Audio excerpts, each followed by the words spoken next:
Havocrel, Strangers from Oblivion. By Trisartrel, Cataloguer of Creation's Mysteries. A treatise on a newly discovered variety of daedra. My vast amount of knowledge does not offer many opportunities for genuine surprise. I collect facts and figures pertaining to the greatest of creation's mysteries and record them for posterity. For example, I know more about Oblivion than any other mortal. My so-called peers in the College of Sapiarchs consider such a claim to be nothing more than hubris, which is why I no longer count myself among their number. I have sought every document, talked to every sage and seer, and even visited a realm or three in my years of study. I have been nothing if not comprehensive. And yet, the recent appearance of the Havocrel took me aback. I have never seen this sort of daedra mentioned in any of the codices or compendiums. Never caught a hint of them in any rituals or legends. Where were these beings hiding, I wonder? And why? Luckily, an opportunity presented itself, and I took full advantage of the situation.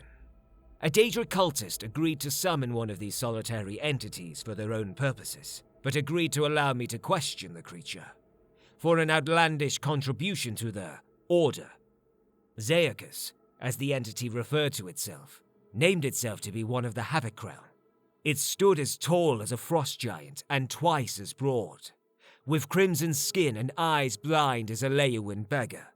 His form was perfectly sculpted, and strange tattoos decorated his mostly naked body. I asked him why we've never seen vast armies of his kind, as we do with Dremora and Scarfin. He laughed.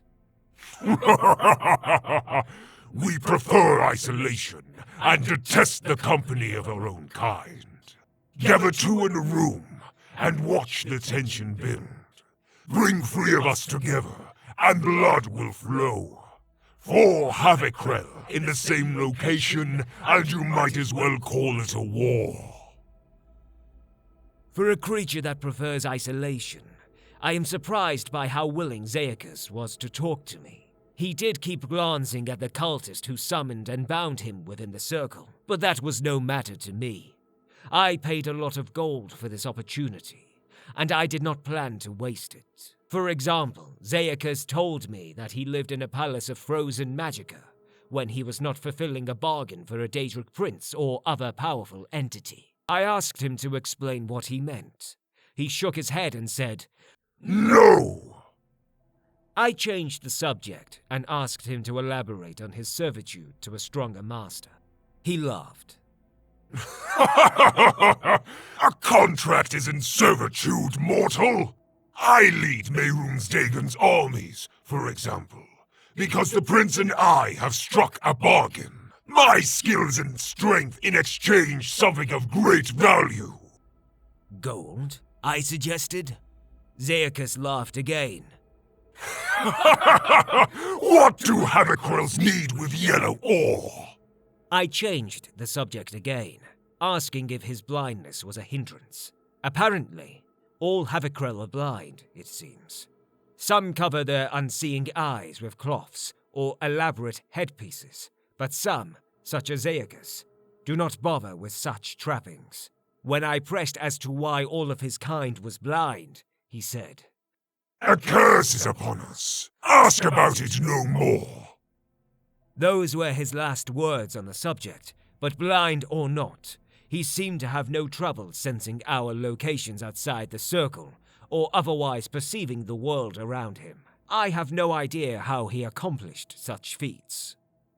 We spoke at length. Perhaps someday I shall relate the rest of what Zeacus talked about. When I was done, he inquired how I was going to repay him for the knowledge he imparted. Since he clearly had no interest in gold, I asked him what he wanted. He gestured at the circle inscribed in the dirt on the cave floor, then gestured at the cultist, who suddenly turned pale. I nodded, reached out one booted foot, and erased part of the circle. I ignored the screams as I departed from the cave with my notes. The price for knowledge can be steep, but a true scholar always pays it.